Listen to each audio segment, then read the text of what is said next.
Okay, so guys, we have a fish tree and we have goldfish. We have 3 goldfish, but it died.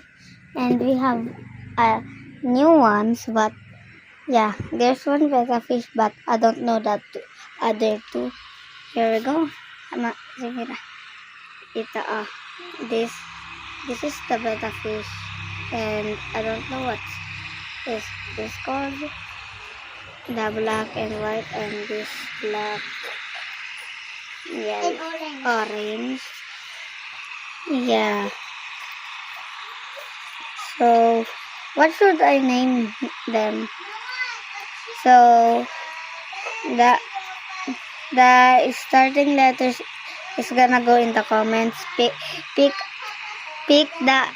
a name for them, and I will shout out them. Yeah.